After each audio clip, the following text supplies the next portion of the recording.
नमस्कार दोस्तों। मेरे 5वें व्लॉग में आपका स्वागत है लद्दाख सीरीज वाले। और लेह लद्दाख के टूर पर हम लोग निकले हैं और आज 5वां दिन है। 5वें दिन की समरी मैं आप लोगों के साथ शेयर करूंगा। उसके बाद मैं व्लॉग दिखाऊंगा पूरा अपना जो जर्नी है, जो रोड से हम लोग गुजरते हैं, जिस तरह के रास्ते हम लोग एक्सपीरियंस करते हैं, जिस तरह की ड्राइव मिलती है, गाड़ी का कंफर्ट कैसा होता है, वो सब बातें हम लोग आज करेंगे। और एक छोटी सी बेसिक रिकैप आपको बता दूं, पिछले एपिसोड तक आप लोगों ने ये देखा था कि 4th डे में हम लोगों की हालत कैसे खराब हुई थी। 2 व्लॉग में मैंने बताया था कि किस तरह से गाड़ी का डीपीएफ इशू मिला जब मनाली से लेह जा रहे थे और रास्ते में हमें पांग में रुकना पड़ा। तो बिगिनिंग में ही डीपीएफ इशू हम लोगों ने फेस किया था लाहौल एंड स्पीति रीजन में जब शुरू हो गए थे हम लोग। उसके बाद में हमारी हेल्थ इश्यूज जो है वो शुरू हो गए थे क्योंकि सरचू के बाद रास्ते बहुत खराब थे और पांग पहुंचते पहुंचते जो 15,500 फीट ऊंचाई पर है, हमारी हालत बहुत ज़्यादा खराब हो गई थी, तो हमको एक ब्रेक लेना पड़ा था। वो सब चीज़ें मैंने पिछले वीडियो में बताया था। और पिछली रात को 17 जून 2022 की रात को हम लोगों ने रिकवरी के लिए खाया पिया जो भी है वहाँ पर होम स्टे के अंदर पांग में, वो सब चीज़ें भी मैंने पिछले वीडियो में आपको एक्सपीरियंस करवाई थी और सारा इन्फॉर्मेशन दिया हुआ था। अगर आप लोगों ने वो वीडियो नहीं देखा है तो ये सीरीज़ का सबसे इंपॉर्टेंट वीडियोस में से वो है। डिस्क्रिप्शन में मैंने हर एक वीडियो के डिस्क्रिप्शन में मैंने लिंक दी हुई है पूरे प्लेलिस्ट की, लेह लद्दाख सीरीज़ के, तो वहाँ पर आप क्लिक करके सारे वीडियोस देख सकते हो including the previous day vlog. अब इस व्लॉग में हम लोग बात करने वाले हैं कि हम लोग पांग से लेह तक पहुंचे तो वो रास्ता कैसा था, क्योंकि हमें पता चल गया था कि पांग से लेह तक का जो रास्ता है वो बहुत बढ़िया है। डिफिकल्टीज कम है, घाट कम है, प्लेन रोड्स भी मिलेंगे वहाँ पे, मोरे प्लेन्स वगैरह हैं। तो वैसे भी पिछले दिन हमारा एक्लेमेटाइजेशन हो चुका है और ट्रैवल सिकनेस से हम लोग रिकवरी 60% तक कर ली है। तो अब जो है डिफिकल्टी कम ही लगेगी बाकी आगे वाले सफर में। फिर भी रास्ते इतने अच्छे थे कि वो फील भी नहीं हो पा रहा था। जाहिर है थोड़ा सा ऊपर चढ़ना पड़ा क्योंकि पांग के बाद आता है तंग लंगला। 15,500 फीट पे पांग है तो तंग लंगला है लगभग 17,500 फीट पे, 2,000 फीट एक्स्ट्रा हाइट है। तो चढ़ना तो पड़ा है शुरू के 1 घंटे, लेकिन उसके बाद में वहां पर जो स्नोफॉल वगैरह जो भी हम लोग एक्सपीरियंस कर रहे थे, मूड धीरे धीरे ठीक हो रहा था, हालात ठीक हो रहे थे। बाद में वहां पर फिर रास्ता थोड़ा और ठीक हो गया और स्टीप क्लाइम तो लगभग खत्म हो गए, बस थोड़ा सा क्लाइम है, थोड़ा बहुत ही क्लाइम है और मोस्टली प्लेन रास्ते बहुत ज्यादा मिल रहे हैं। प्लेन रास्ते के बाद में फिर आप नीचे भी जाते हो क्योंकि देखो पांग कितना है 15,500 फीट, तंग लंगला है 17,000 फीट, उसके बाद में ले जा रहे हो तो नीचे आना है 11,000 फीट पे, which was a big relief. सारी तकलीफें जो है ना लद्दाख की वो मेरे ख्याल से पांग तक ही है, मनाली टू पांग वाले रूट पर। और वही वाले पूरे रूट पर समझ लो मनाली से लेह के बीच में आपको जितनी तकलीफें लेनी ले लो, उसके बाद नीचे आ जाओगे। फिर जब खारदुंगला जाओगे तब आपको लगेगा वापस आप लोग पहाड़ की ऊंचाई पर जा रहे हो। बट मोस्टली लेह में तो बहुत सुकून मिलता है क्योंकि लेह की हाइट कम है और वैसे हमारे यहाँ के हाइट के कंपैरिजन में तो वो भी ज्यादा है, लेकिन ओवरऑल ट्रिप में अगर देखें तो लेह बहुत सुकून भरी जगह लगी मुझको। तो वहां पहुंचना भी धीरे धीरे करके हमारे सफर को आसान बना रहा था। पिछले दिन हुई डिफिकल्टी के बाद में ये आखिरी के जो 150 किलोमीटर थे वो बहुत इजी लगे। ऐसा लगा अगर वो डिफिकल्टीज नहीं हुई होती, पिछले दिन 6 बजे लगभग हम लोग पहुंचे थे पांग में, मनाली से पांग, तो अगर ये डिफिकल्टी भरा रास्ता ना होता यार, हम लोग थोड़ा और ताकत बटोर पाते या रख पाते किसी तरह से, या हमें पहले एक्सपीरियंस होता कि ये सब कुछ होने वाला है तो हम लोग कुछ प्रिपेयर्ड रहते, तो शायद हम लोग उसी दिन ले पहुंच जाते। अब हो सकता है मोस्टली लोग ये वीडियोस देख के मेरे प्रिपेयर्ड हो जाएं, माइंडसेट भी बना ले और शायद कुछ इंतजाम भी अपने साथ रखे खाते पीते हुए, तो हो सकता है वो लोग कर लें। और बहुत लोग तो करते ही हैं, हर कोई थोड़ी ना हमारी तरफ ब्रेकडाउन करता होगा। तो ये आखिरी के 150 किलोमीटर ऐसा लग रहा था जैसे बेकार में रुकना पड़ा, but it was a very memorable day the 17 June for us कि हम लोगों ने वहाँ पे स्टे लिया और ये सब चीजें एक्सपीरियंस की।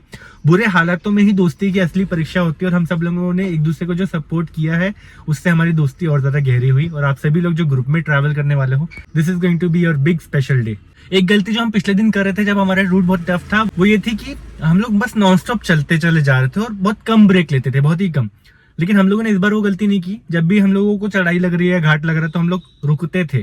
पांग से लेह के बीच में हम लोग थोड़ी सी गाड़ी रोक लेते थे और मैं तो वॉक करने निकल जाता था, लगभग 100-200 मीटर तो वॉक में कर ही लेता था, क्योंकि ऐसा लग रहा था गाड़ी में बैठे बैठे ना काफी ज्यादा डिस्टर्ब हो रही है मेरी हेल्थ। तो अब उस दिन रिकवरी तो काफी ज्यादा हो गई थी पिछली रात, लेकिन फिर भी लग रहा था कि यार थोड़ा और अच्छा रिकवरी करना है, तो मैं और बिगड़ने नहीं देना चाहता अपनी हालत। तो मैं नीचे उतर जाता था, वॉक कर लेता था।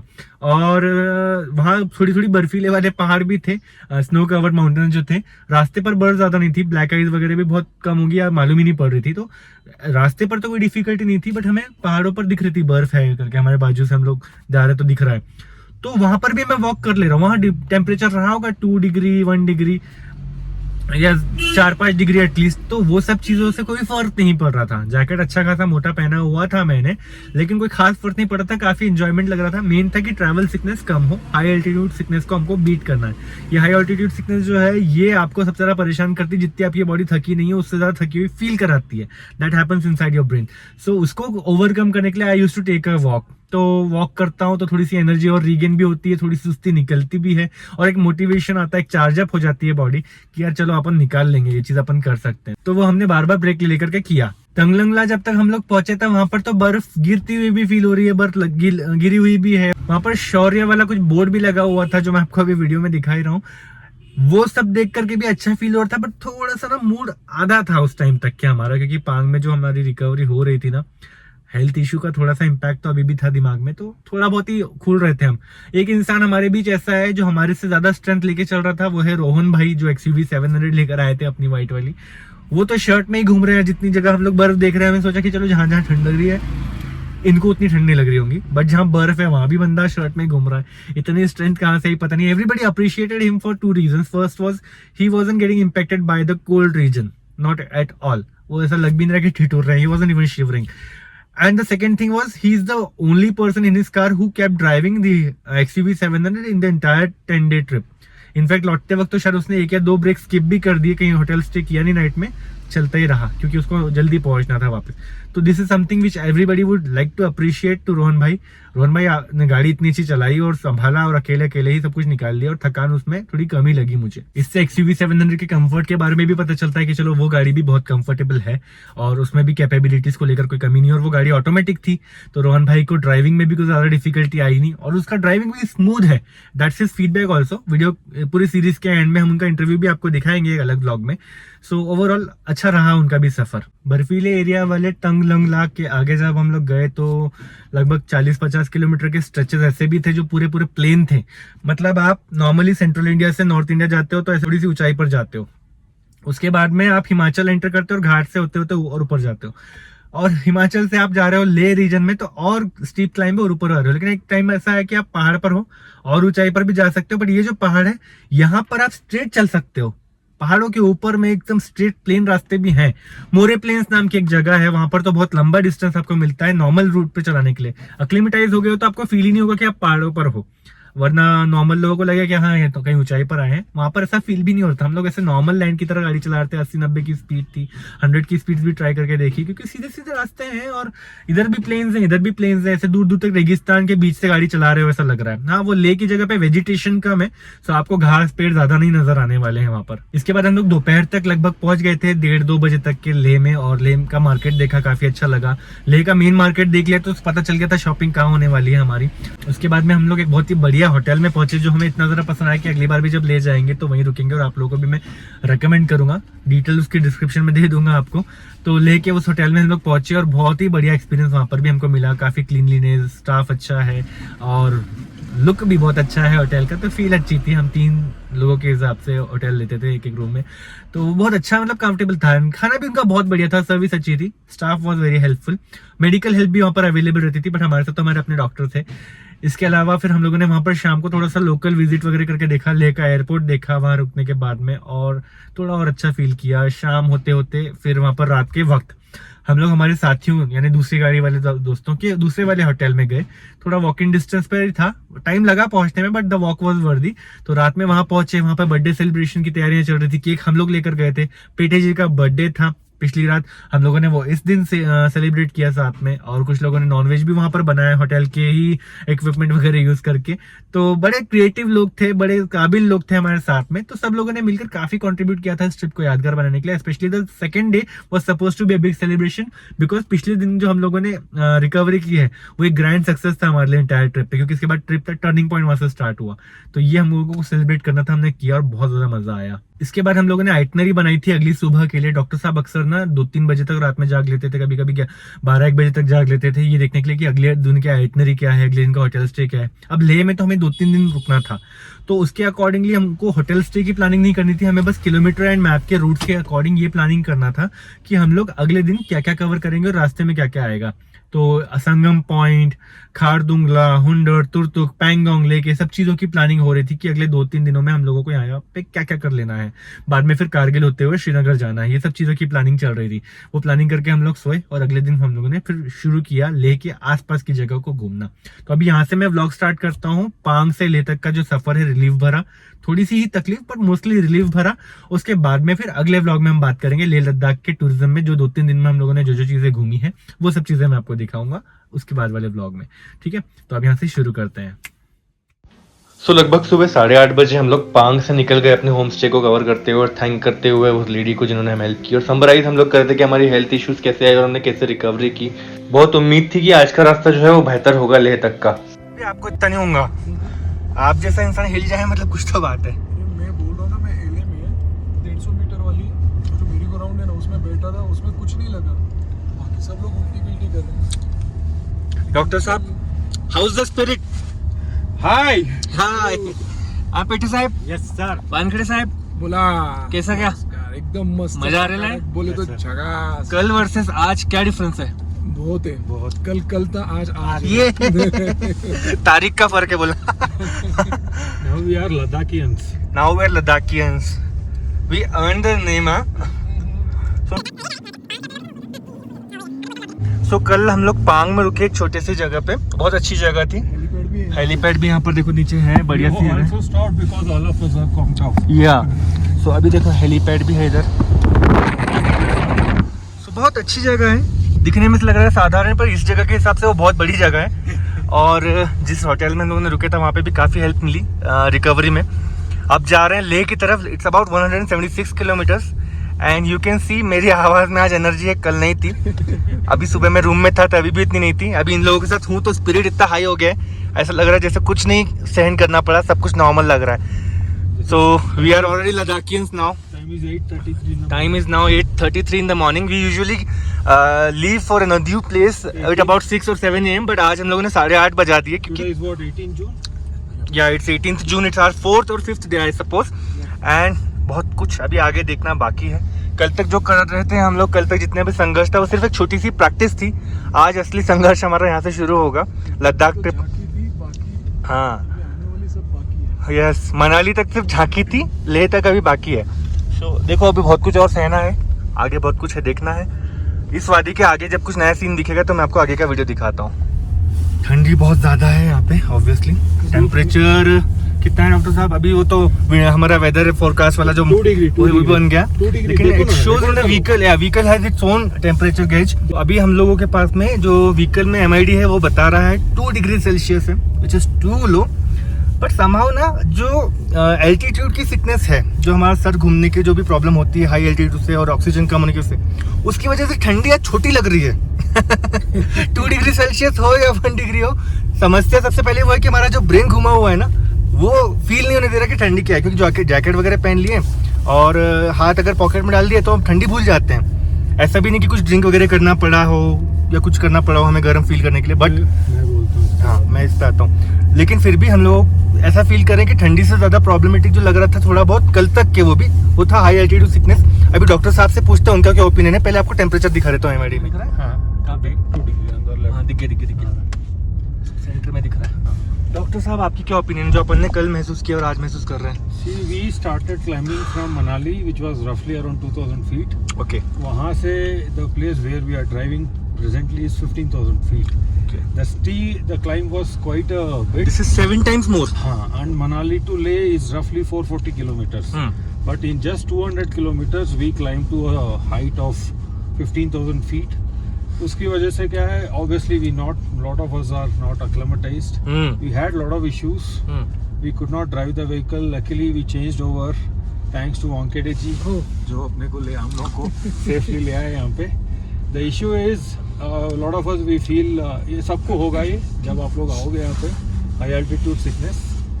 उसका main high altitude sickness का जो presentation है, you'll have lot of headache, some amount of giddiness. Because the roads are curvy, obviously you will feel nausea and you will vomit also. Yeah. So suggestion from my side would be, जब भी आप मनाली से निकलोगे, have lot of water and also light food, not junk food. Avoid oily water, oily food. And the other part is wherever you feel you are just too giddy, just don't feel like sleepy, don't sleep. Just venture out your car, come out of your car, get out, keep yourself physically active. That is what is going to make you acclimatize. अगर आपको नींद आ रहा है, चक्कर आ रहा है, vomit, you feeling नॉजिएटिंग, अगर चुपचाप बैठ जाओगे वो और बढ़ता जाएगा. Right. तो keep yourself physically active, have a lot of water, you can have a bit of chocolates, don't get hypoglycemic, don't get dehydrated, rest everything is fine. Even though I did lot of preparations, I also had problem, but presently I'm feeling fine. If this is followed, everything should be fine. Right. Yeah, all the best for anybody coming for next time. Thank you so much doctor साहब for the information and for the suggestions. अब आगे की वादियाँ enjoy करते हुए जाते हैं और देखते हैं क्या क्या सीन आगे रखे हैं हमारे सफ़र में. और हाँ, सबसे ज़्यादा थार और अल्ट्रा G4 अगर कहीं दिखनी हो तो सड़क पे नहीं दिखेंगी, सिटी में नहीं दिखेंगी, वो लद्दाख के रोड पर दिखेंगी. Not a surprise.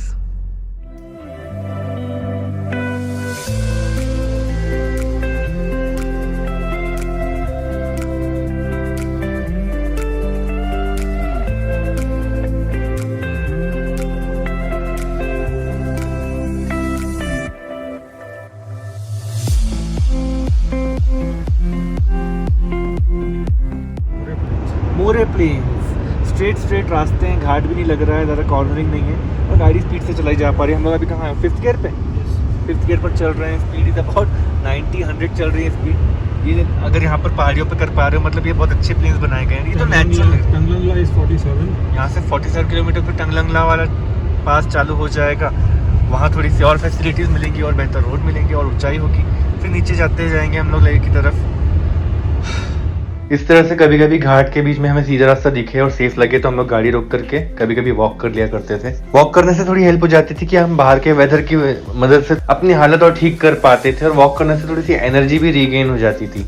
यहाँ जैसे जैसे हम तंगलंगला के पास पहुंच रहे थे, बर्फीले पहाड़ थोड़े और बढ़ते जा रहे थे. अच्छा लग रहा है. वैसे तो इससे और ज्यादा कुछ देखना है, लेकिन यहाँ से थोड़ी और खुशियाँ आ गई कि चलो स्नोफॉल भी हमें दिख रही है और बर्फ से ढके हुए पहाड़ भी दिख रहे हैं.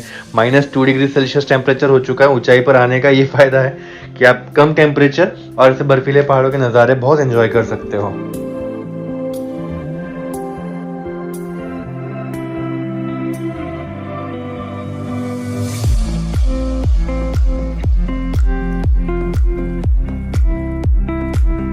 एक पॉइंट तो ऐसा आया कि स्नोफॉल है सब है, बट हील्स दूर दूर तक नजर ही नहीं आ रहे. रास्ता भी बहुत दूर तक का नजर नहीं आ रहा.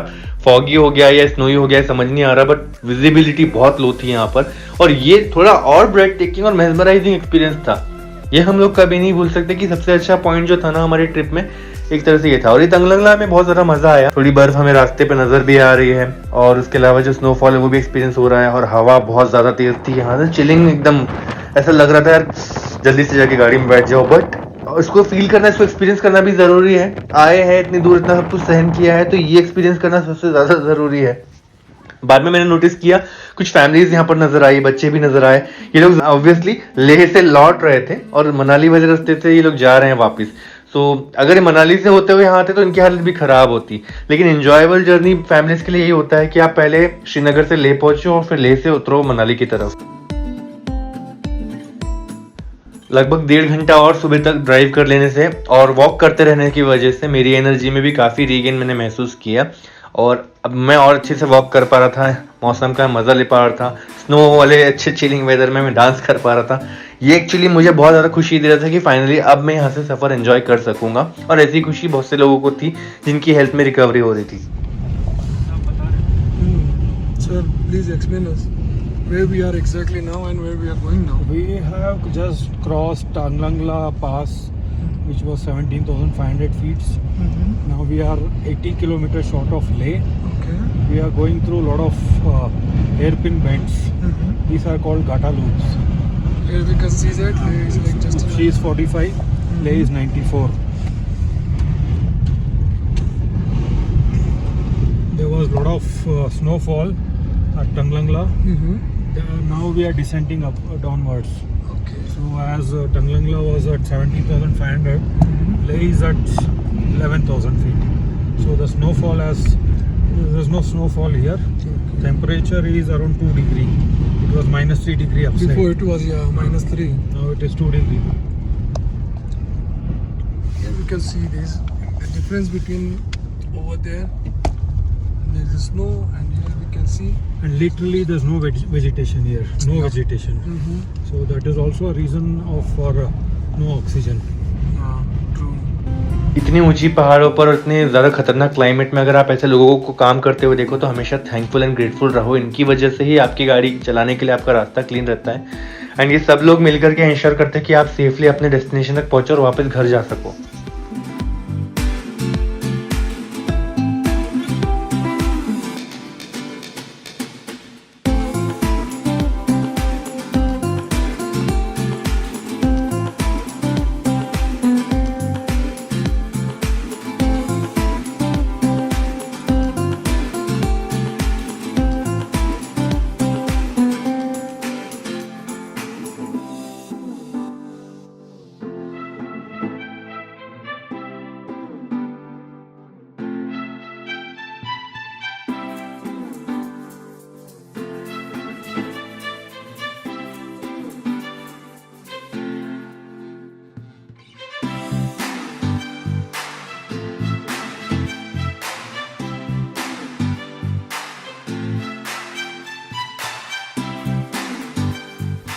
ये उपशी है लेह से 50 किलोमीटर पहले और यहाँ पर मैं देख रहा हूँ पहाड़ पर पश्मीना गोट फार्म लिखा हुआ है। पश्मीना एक्चुअली एक बहुत ही सॉफ्ट कपड़ा होता है और बहुत पहाड़ी वाली जो सॉफ्ट गोट के जो फर होता है वूल होता है उससे बनाया जाता है उसको सॉफ्ट शॉल्स एंड स्टोल्स वो लेकर जाने वाले हैं। हम लोग भी यहाँ पर शॉपिंग करेंगे क्योंकि बहुत फेमस है यहाँ पहाड़ों पर और वो बहुत स्पेशल गिफ्ट होगा हमारे फैमिली मेम्बर्स के लिए।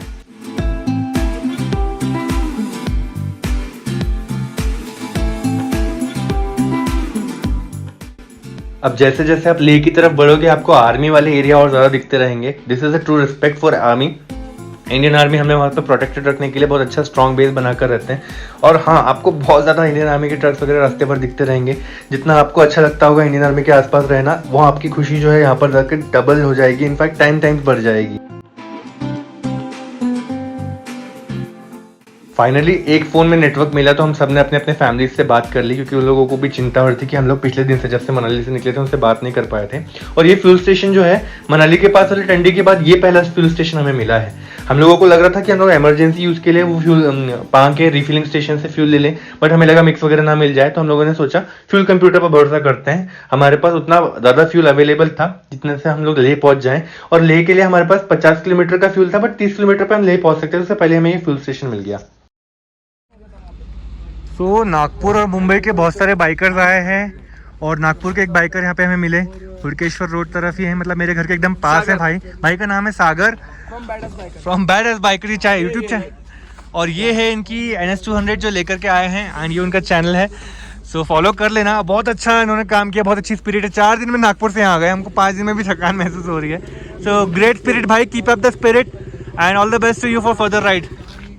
अभी यहाँ से पैंगोंग निकल रहे हैं, पैंगोंग जा रहे हैं भाई अभी, जबकि हम अभी ले जा रहे हैं। मीनवाइल हमारे बाकी के जो साथी थे XUV 700 में जो आ रहे थे वो थोड़ा ही पीछे थे। आज उनकी टाइमिंग बहुत ज़्यादा ख़राब नहीं थी तो वो हमारे बहुत आसपास ही थे और वो भी बहुत जल्दी उस फ्यूल स्टेशन को क्रॉस करते हुए लेह में हमें मिलने वाले थे। लेह के करीब पहुंचते पहुंचते पेड़ों की संख्या बढ़ी और बहुत ज़्यादा अच्छा महसूस हुआ कि हम वेजिटेशन के करीब हैं और जाहिर है हम नीचे उतर चुके हैं ना, 11,000 फीट के आसपास वाली जो लोकेशन है वहाँ पर है हम, तो वेजिटेशन के चांसेस यहाँ बहुत हैं। और हाँ, लेह पे तो एयरपोर्ट भी है, तो यहाँ पर आपको कभी इंडियन आर्मी के हेलीकॉप्टर दिखेंगे, कभी कोई एयरलाइंस की फ्लाइट दिखेंगी। यहाँ पर कमर्शियल फ्लाइट्स भी आती हैं तो एयरलाइनर वगैरह भी दिखते रहेंगे। फ्लाइट से भी आप लेह तक आ सकते हो अगर आपको ये सफ़र जो है इसकी थकान महसूस नहीं करनी है, बट फिर आपको 2 दिन का एक्लिमेटाइजेशन करना पड़ेगा एयरपोर्ट से अगर आप आते हो तो।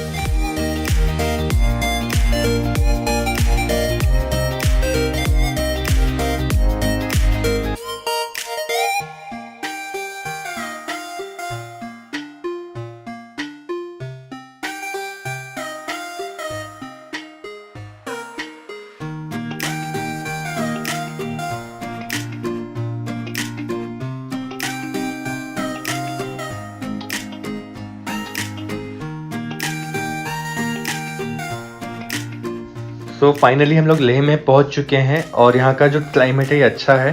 होटल ढूंढ रहे हैं हम लोग गलियों में और कई सारे होटल्स में हम लोगों ने पूछताछ की। तिब्बतन स्टाइल के होटल हम लोग चाहते थे कि थोड़ा सा ना लोकल वाला फील मिले और मोस्टली सारे होटल के अंदर थीम है वैसी, बट हमें समझ में नहीं आ रहा था। तो हम लोग एक बेहतर होटल ढूंढने निकल गए और हम लोग ढूंढते ढूंढते पहुंच गए होटल ओमासिला में। रैंडमली गूगल में सर्च करते हुए यहाँ पर पहुंचे और इतना अच्छा लगा इस होटल में। इसका नाम याद करने में हमको कम से कम 1-2 दिन लग गए थे, बट हो गया और एक्सपीरियंस काफी अच्छा रहा था यहाँ पे।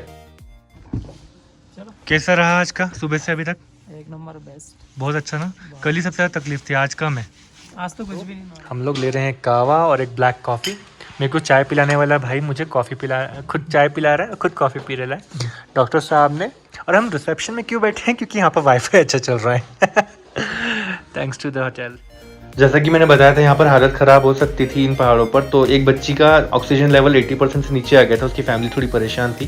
तो डॉक्टर साहब के पास में जो इक्विपमेंट थे उससे उन्होंने उसकी हेल्प की और उसको रिकवर करवा दिया oxygen. And once again doctor साहब मेड अस प्राउड। ये लेह स्प्रिंग वाला लेह का बॉटल है पानी का। और यहाँ पर ना पीछे नज़ारे बहुत अच्छे हैं ओमासिला होटल में, बट हम लोग ये जगह पर जाकर कभी भी लंच डिनर ब्रेकफास्ट कुछ नहीं कर पाए। एक तो हम लोगों को ट्रैवल करते हुए घूमना होता था तो वक्त नहीं रहता था। उस दिन होटल पहुंच के भी हम लोग थोड़ा रेस्ट करके फिर हवा भरवाने के लिए निकल गए। पूरे रास्ते में हम लोगों को पहाड़ों पे आने के बाद सबसे बड़ी प्रॉब्लम आई थी हवा की, क्योंकि थोड़ा सा ना TPMS थोड़ा सा इनएक्यूरेट हो जाता है इतने बड़े ऊपर आने के बाद में। और जो टेम्परेचर एंड एयर प्रेशर बदल जाता है यहाँ पर, तो उससे TPMS की एक्यूरेसी भी बदल जाती है। नाइट्रोजन होता था सफारी में, लेकिन हम लोगों को नाइट्रोजन भी देने नहीं मिल रहा और बड़ी मुश्किल से किसी किसी फुल स्टेशन पर अच्छा एयर कंप्रेसर मिल रहा था। तो हम लोग एयर प्रेशर ठीक कर पा रहे थे उस वजह से।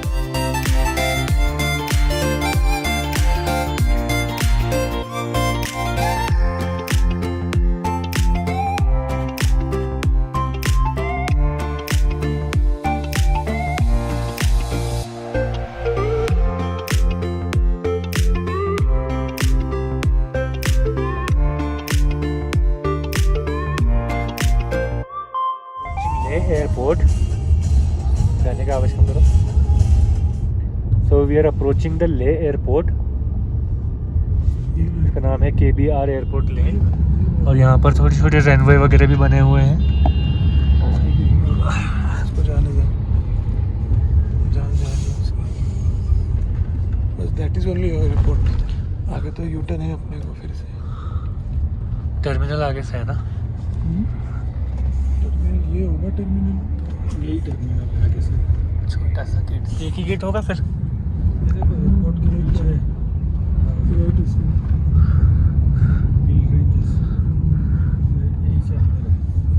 चेकिंग वेकिंग करेगा कुछ हम लोग। ये यूटर्न लेने में।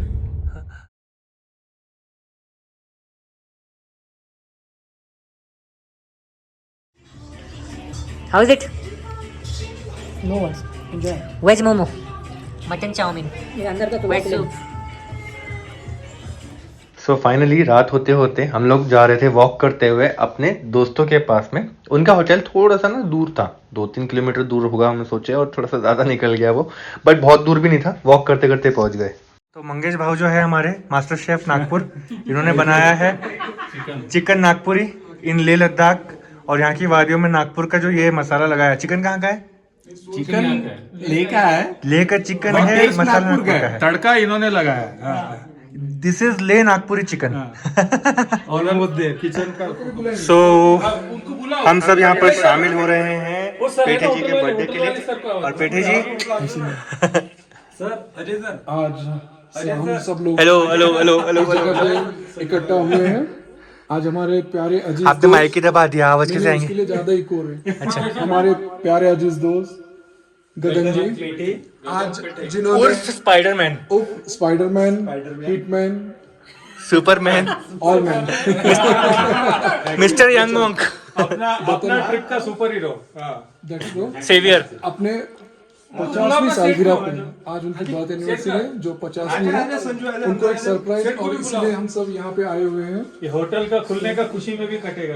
ये होटल की ओपनिंग भी है। चलो लेट्स गो, शुरू।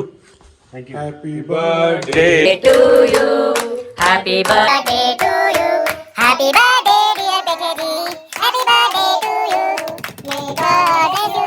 May God bless you. Happy birthday, dear Gaganbhai. Happy birthday to you. जे बात फेशियल केक फेशियल बंद कर नहीं आता मेरे को भी। ये मेरे को